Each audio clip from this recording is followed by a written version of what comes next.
इस चैप्टर की 4th video है, या कह सकते हैं इस चैप्टर के सीरीज़ का पार्ट 4 है। 3 पार्ट्स बन चुके हैं। आप लोगों ने अगर नहीं देखा है तो आप लोग जाके देख सकते हैं, और अगर देख लिया है तो जल्दी से कंटिन्यू करते हैं बिना टाइम वेस्ट करें।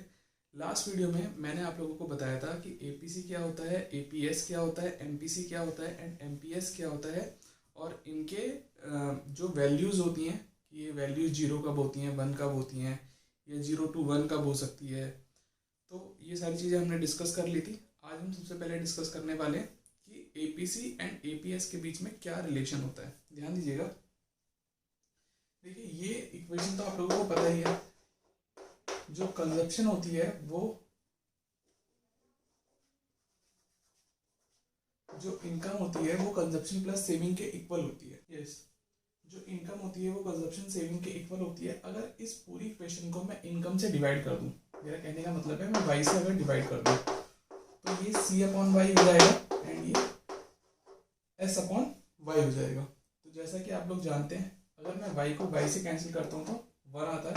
एंड सी अपॉन वाई क्या होता है, जब मैंने एपीसी पढ़ाया था तो उसमें मैंने बताया था कंजप्शन एंड इनकम का रेशो होता है एपीसी,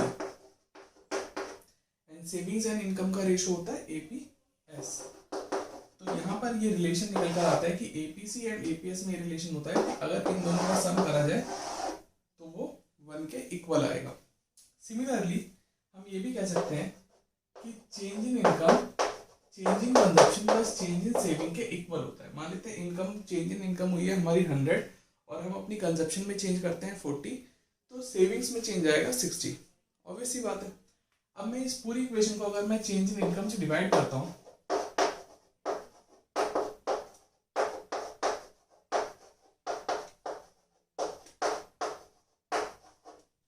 सेम इसी की तरह चेंज इन इनकम से चेंज इन इनकम कट जाएगा तो इसकी वैल्यू 1 हो जाएगी।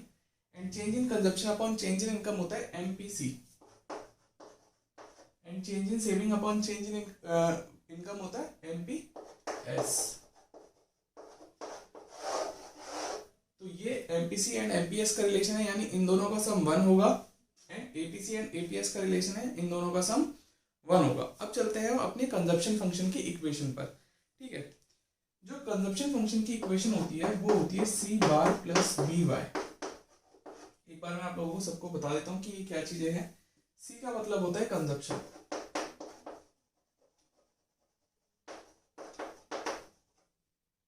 सी बार का मतलब होता है ऑटोनॉमस कंजप्शन,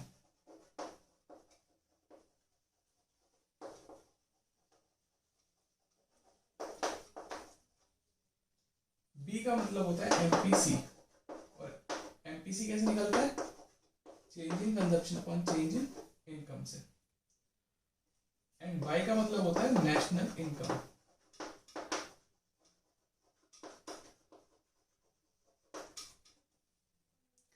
ठीक है, ये जो इक्वेशन है या ये जो फंक्शन है ये इसलिए काम में ली जाती है कि मान लेते हैं अगर किसी इकोनॉमी की हमें डायरेक्ट कंजप्शन पता करनी है कि ये इकोनॉमी कितना कंज्यूम करेगी at given level of income. तो देखिए, ऑटोनॉमस कंजप्शन तो सेम ही रहता है ना। कोई इकोनॉमी अगर कुछ 0 लेवल ऑफ इनकम पे कुछ कंज्यूम करती है तो उसे ऑटोनॉमस कंजप्शन कहते हैं। मान लेते हैं 50 करोड़ का ऑटोनॉमस कंजप्शन है, तो वो तो कांस्टेंट पॉइंट है, वो तो सेम ही रहेगा।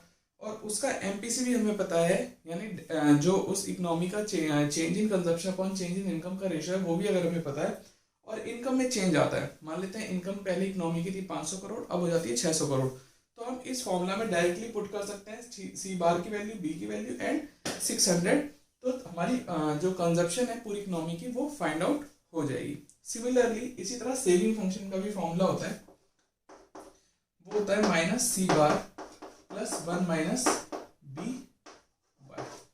अच्छा, इस कंजप्शन से सेविंग फंक्शन का फॉर्मूला जो हुआ है वो ड्राइव हुआ है, वो डेरिवेशन कैसे हुई है वो मैं बता देता हूँ।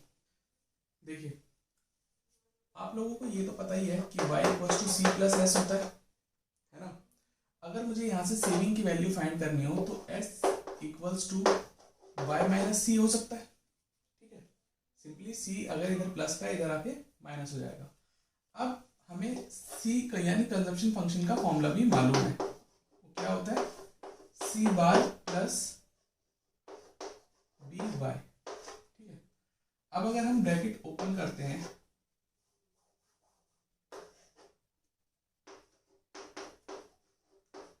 ये हो जाएगा सी बार माइनस प्लस माइनस माइनस हो जाएगा बी वाई, ठीक है।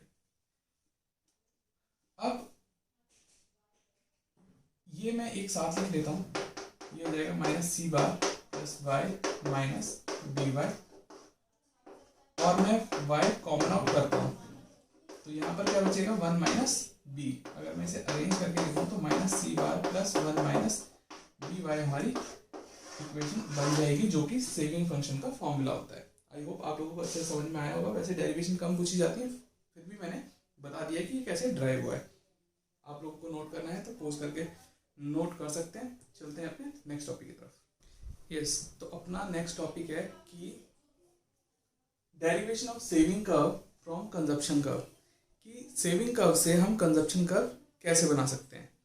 आप कह सकते हैं ये इस चैप्टर का सबसे इम्पॉर्टेंट टॉपिक है और सबसे हॉट टॉपिक है, इसको जरूर पढ़ के जाइए, और सबसे फेवरेट टॉपिक है ये एग्जामिनर्स का। यहाँ से क्वेश्चन जरूर आता है, मैं यहाँ लिख भी देता हूँ इम्पॉर्टेंट। अच्छा, हमें क्या करना है, सिंपली इसमें ना एक सेविंग कर्व बनाना है और अपने कंजप्शन कर्व की हेल्प से, ठीक है।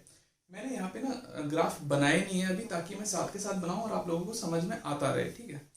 यहाँ मैंने जो ये पॉइंट्स इसको बनाने के साथ इसकी एक्सप्लेनेशन लिखनी होती है, तो मैंने एक्सप्लेनेशन लिख ली है ताकि टाइम वेस्ट ना हो और आपको आसानी से समझ भी आ जाए, ठीक है। देखिए, मैंने यहाँ पर 2 ग्राफ बनाए हैं, आप देख सकते हैं। तो एक में मैं बनाऊंगा कंजप्शन कर्व और उसकी हेल्प से मैं बनाऊंगा सेविंग कर्व, ठीक है। देखिए, सबसे पहले हम एक्सप्लेनेशन पढ़ते हैं। CC is the consumption curve and 45 degree line OY represents the income curve. देखिए, OY मीन्स ये O है और 45 डिग्री पे अगर हम यहाँ लाइन बनाते हैं तो ये हो जाएगी हमारी इनकम कर्व, ठीक है। और जो CC है वो है हमारी कंजप्शन कर्व। ये C पॉइंट ऑलरेडी मैंने ले लिया है और यहाँ से मैं आगे बढ़ाता हूँ तो ये CC एक बन जाता है अपना कंजप्शन कर्व, ठीक है। तो इस ग्राफ पे हमारा कंजप्शन कर्व बन गया। अब इसकी हेल्प से सेविंग कर्व कैसे बनाएंगे ये देखने वाली बात है। At zero level of income autonomous consumption is equal to OC। ये रहा, ये है हमारा autonomous consumption. Zero level of income पे जो कंजप्शन होती है उसको ऑटोनॉमस कंजप्शन कहते हैं। It means saving at zero level of income start from point S। यानी जीरो लेवल ऑफ इनकम पे जो हमारी सेविंग्स होगी वो इस पॉइंट से स्टार्ट होगी, यानी ये नेगेटिव पॉइंट है y एक्सिस का, और यहाँ पर इसका मतलब ये है कि ये हमारी सेविंग्स नेगेटिव है, अपनी सेविंग्स को हम खर्च कर रहे हैं, ठीक है। Second point is CC consumption curve intersects income curve OY at point E। यानी ये दोनों एक दूसरे को E पॉइंट पर इंटरसेक्ट करते हैं, ठीक है। ये जो पॉइंट है ये हमारा ब्रेक इवन पॉइंट है, और ब्रेक इवन पॉइंट मैंने पहले ही बता दिया है कि ब्रेक इवन पॉइंट वो पॉइंट होता है जहां पर इनकम कंजप्शन के इक्वल होती है एंड सेविंग्स हमारी जीरो होती है।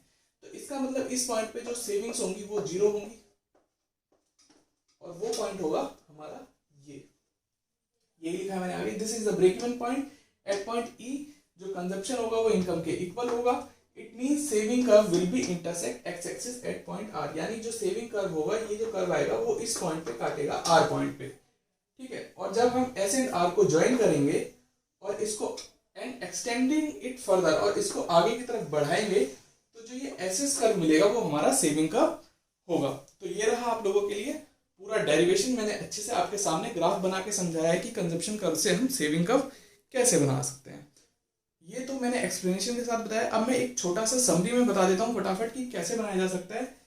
देखिए, सबसे पहले इनकम कर्व बनेगा, ठीक है, 45 डिग्री लाइन पर। फिर ये ऑटोनॉमस कंजप्शन है, जो जीरो लेवल ऑफ इनकम पे जितनी कंजप्शन होती है। मैंने बताया था, मान लेते हैं जीरो लेवल ऑफ इनकम पे 100 करोड़ की कंजप्शन होती है, तो मतलब 100 करोड़ हम अपनी सेविंग्स में से खर्च कर रहे हैं, तो OC इक्वल होगा OS के। तो ये हमारा स्टार्टिंग पॉइंट मिल गया सेविंग कर्व का। तब जहां ये दोनों काटेंगे वो ब्रेक इवन होगा। ब्रेक इवन का मतलब जहां इनकम कंजप्शन के इक्वल होती है वहां पर सेविंग्स जीरो होती है, तो वहीं पे हमारा पॉइंट उतने ही यूनिट्स पे हमारा जो सेविंग्स होगी वो 0 पॉइंट मिल जाएगा R। तो स्टार्टिंग पॉइंट मिल गया और एक दूसरा पॉइंट मिल गया। किसी भी लाइन को बनाने के लिए मिनिमम 2 पॉइंट चाहिए, अगर उनको मिला के आगे बढ़ा दिया जाए तो हमें लाइन मिल जाती है। इसी तरह S एंड R को ज्वाइन करके मैं आगे बढ़ा दूंगा तो SS कर्व अपना फाइंड हो जाएगा।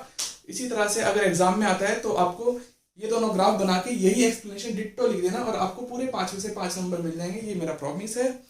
आज की वीडियो के लिए बस इतना ही। मिलते हैं ऐसी किसी नेक्स्ट वीडियो में। अगर आपने अभी तक सब्सक्राइब नहीं किया है तो सब्सक्राइब कर लीजिए, बेल आइकन दबा लीजिए, आने वाली वीडियोस का नोटिफिकेशन आपको